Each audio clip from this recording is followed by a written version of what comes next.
1000 kilometre चले और कितनी जमीन दान में ली? 44 लाख एकड़ जमीन। कितनी बड़ी जमीन होती है। किससे ली? अमीरों से ली, ठाकुरों से ली, दरबारों से ली, रजवाड़ों से ली। उस समय वो थे। आपकी जमीन गांव के गरीब को दे दो, हरिजन भाई को दे दो, भूमिहीन खेत मजदूर को दे दो। इतना बड़ा यज्ञ, भूदान यज्ञ, ये गांधी ने करवाया। गांधी ने ऐसे ऐसे विचार दिए। आज भी वो जिंदा है। मैंने ये जो कपड़ा पहना है ना, एक गांव में, ज्यादा तो हमारी श्रीमती जी ये काम करती है कपड़ों पर, हमने एक ही गांव में 120 महिलाओं के खाते में, मेरे बच्चों, 5 करोड़ रुपए बैंक से गए हैं इस कपड़े में। ये कपड़ा आज भी गांधी जिंदा है। आज भी गांधी जिंदा है, अलग अलग रूप से जिंदा है। इसमें न रंग चढ़ा है, ये कपड़ा मिल में नहीं गया है, न बिजली लगी है, न पानी लगा है। बस किसान ने रुई बनाया, हमने रुई लिया, तागा बनाया और हमने हाथ पांव हिला के कपड़ा भी बना दिया करके पर। ये कहीं मिल में नहीं चढ़ा है, इस पर कोई प्रकृति को नुकसान नहीं हुआ। तो आज भी गांधी बोल रहा है, हमें रोजगार देने को तैयार है। हमें देखना पड़ेगा कि क्या नौकरियों में ही रोजगार है, क्या ऑफिसों में ही रोजगार है, क्या दुकानों में ही रोजगार है। ये पर्यावरण, प्रकृति, गांव, ये गाय बैल, ये खेती, ये पेड़ पौधे, नदी, समंदर भी हमें रोजगार दे सकते हैं। क्यों नहीं दे सकते? बिल्कुल दे सकते। अभी जिनकी थोड़े दिन पहले मृत्यु हुई है, आप गूगल में सर्च करना, इला भट्ट, जो हमारे गुजरात की एक बहुत बड़ी गांधीयन और कर्मशील थी। मैं फिर से बोल रहा हूं उसका नाम। बहुत दुनिया के, भारत के और दुनिया के अवार्ड मिले हैं उसको। समय बचाने के लिए मैं ज्यादा नहीं बोल रहा हूं, आप देखना। इला भट्ट, इला भट्ट ने बैंक बनाई, बहनों की बैंक। मेरे बच्चों, आप कल्पना कर सकते हो, वो बहनें जो अहमदाबाद की सड़कों पर बैल की जगह खुद गाड़ी में जोत कर कपड़े का, सामान का, और अहमदाबाद की बाजार में जो बैलगाड़ी खींचती थी, ऐसी महिलाओं के लिए बैंक बनाई।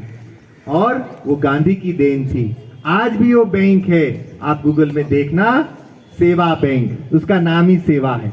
कितने सदस्य है तुम कल्पना कर सकते हो? 9 लाख महिलाएं उसकी सदस्य, 9 लाख महिलाएं। और उसको जब चाहिए पैसे मिलते हैं, कोई कागज नहीं चाहिए, ईमानदारी, सत्य, निष्ठा, विश्वास से वो पैसे लौटाती है। 9 लाख बहनों ने, किसी ने पैसे चुराए नहीं। और हम बड़े बड़े लोगों का सुनते हैं ना अखबार में, टीवी में, कि पैसे लेकर ये विदेश चले गए, बैंक का कर्जा करके चले गए। पर ये गरीब महिलाएं गांधी के नाम पर, सत्य के नाम पर पूरे के पूरे पैसे जमा करती है, पैसे उठाती है, जमा करती है। अभी इला बैंक जब जिंदा थी, मैं मिला था, वो मेरे जिस कॉलेज में, मैं उसी कॉलेज में पढ़ा जो गांधी जी ने 1920 में गुजरात विद्यापीठ बनाई थी। मैंने MA वहीं से किया था। तो वो हमारी ट्रस्टी भी थी। मैं कुछ 2-1 साल पहले उसको मिला था। मैंने कहा कि आप हमारे उत्तराखंड में बैंक की ब्रांच खोलो दीदी। हम सब दीदी कहते थे उसको, काफी उम्रदराज थी। उन्होंने कहा बिल्कुल खोल सकते हैं, आप ऑफिस में बात करिए, अब मैं तो बूढ़ी हो गई हूं, पर और बहनें आएगी तो कभी न कभी हम सेवा बैंक को यहाँ खींच लाएंगे आपके गांव में भी। और आप बहनों की मदद से, आप माता बहनों की मदद से, आपके मदर्स जितने भी लड़के लड़कियां हैं, आपकी माताओं की मदद से वो बहनों की बैंक, गरीबों की बैंक चलेगी। तो ये गांधी ने हमें विचार दिया था कि आप अकेले नहीं खा सकते, आपको बांटना होगा, आपको प्रकृति को बचाना होगा, आपको भाई को बांटकर खाना पड़ेगा, पड़ोसी की चिंता करनी पड़ेगी। एक छोटी पेंसिल के लिए भी आपको चिंतित रहना पड़ेगा कि एक छोटी पेंसिल गुम हो गई तो कितनी नुकसान हो जाएगा। एक बार गांधी जी को एक पत्र आया, बहुत गालियां लिखी थी, क्योंकि बहुत से लोग गांधी को समझते भी नहीं थे, तो कुछ लोग गलत भी समझते थे। तो ऐसे 2-3 पन्ने थे और उसमें बहुत सी गालियां लिखी थी। और गांधी जी के पीए कौन थे? किसी को पता है नाम? महादेव देसाई गांधी जी के पीए थे। तो उन्होंने कहा बापू ये पत्र तो मैंने पढ़ लिया है, आपको कुछ पढ़ने की जरूरत नहीं, आपका समय खराब मत करो, इसमें गाली गाली लिखी है, मैं इसको डस्टबिन में डाल देता हूँ। बापू ने कहा रुको रुको रुको रुको रुको, उसमें भी कोई काम की चीज है। क्या कहा? उसमें भी कोई काम की चीज है। उसकी नजर देखना तुम, गांधी की नजर, वो क्या सिखाता है हमको। उसने कहा देखो, उन्होंने कहा देखो महादेव, उसमें एक आलपीन लगी है, आलपीन ले लो, वो काम की।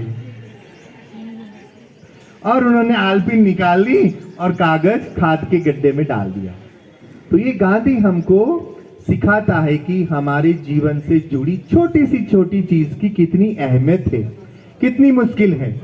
जब परचूरे शास्त्री जी को उस जमाने में तो बड़ा रोग माना जाता था ना, उसको है कि रक्तपीत हो गया, जगह जगह से खून निकल रहा था। सबने कहा इसको वर्धा, महाराष्ट्र में बापू का आश्रम था। जब बापू प्रतिज्ञा लेके निकले, सुनो बच्चों, बड़े बच्चों इधर देखो बेटे, जब वो अहमदाबाद से निकले साबरमती आश्रम, इसमें फोटो है, उससे प्रतिज्ञा लेके निकले। क्या प्रतिज्ञा ली? कुत्ते कौवे की मौत मरूंगा पर स्वराज लेकर आजादी लिए बगैर वापस अहमदाबाद नहीं आऊंगा अपने घर, अपने आश्रम में। तब जो बजाज कंपनी, आप बजाज स्कूटर वगैरह देखते हैं ना, उसके जो स्थापक थे, मालिक थे, उनके पिताजी, उन्होंने कहा कि बापू आप ऐसे घूमते रहोगे आपकी तबीयत खराब हो जाएगी। महाराष्ट्र में वर्धा में एक आश्रम बनाया, बापू वहां फिर रहते थे, वहां से देश का संचालन करते थे। परचूरे शास्त्री को निकाल दिया आश्रम से लोगों ने, नहीं नहीं नहीं, ये तो सबको रोग हो जाएगा, सबके ये तो छुआछूत का रोग है। बापू ने कहा नहीं, परचूरे शास्त्री हमारे साथी हैं, उसको इतना भयंकर रोग हुआ है तो क्या हम उसको बाहर फेंक देंगे आश्रम से? बापू का एक फोटो आपको जरूर इसमें शायद मिल जाएगा, और वो परचूरे शास्त्री खटिया पर सोए हैं और बापू उसकी शुश्रूषा सेवा कर रहे हैं। उसमें से प्राकृतिक चिकित्सा की बात आई। आज प्राकृतिक चिकित्सा कोविड के बाद, कोरोना के बाद एकमात्र इलाज रह गई है ना। मैं आपके सामने खड़ा हूं, मैंने पहाड़ में एक गांव में शराब की दुकान हटाई थी। मेरा भी ये शरीर है वो 80-90%, 85%, और मेरा मुंह यहाँ था, हाथ ऐसे था, ये पांव घसीटता था। मैं बोलूं तो आप समझ नहीं सकते हो। 2003 की बात है, जब राज्य बना उत्तराखंड। मैंने कहा नहीं, हमारे गांव में, क्या हमने उत्तराखंड इसलिए बनाया है कि आप गांव में दुकान खोलेंगे शराब की? आपको विद्यालय खोलने चाहिए, आपको है कि अस्पताल खोलने चाहिए, कृषि के अनुसंधान केंद्र खोलने चाहिए। आप गांव में शराब की दुकान नहीं खोल सकते। और हमारे अध्यक्ष थे गोविंद सिंह कुंजवाल जी, जयंती के, मैं राज्य का सचिव था। हमने लड़ा, वहां की बहनें हमारे साथ आई और दुकान हटी वहां से, पर मुझे बर्फ गिरी तो मेरा शरीर आधा ऐसा हो गया। मैं आपके सामने खड़ा हूं, बोल रहा हूं। वो गांधी की प्राकृतिक चिकित्सा, एलोपैथी से उन्होंने कहा आपको नहीं खानी है, प्रकृति से, सूरज से, चंद्र से, मिट्टी से, पानी से, पत्तों से, पेड़ों से, हवा से, चंद्रमा से आप ठीक हो सकते हैं। खान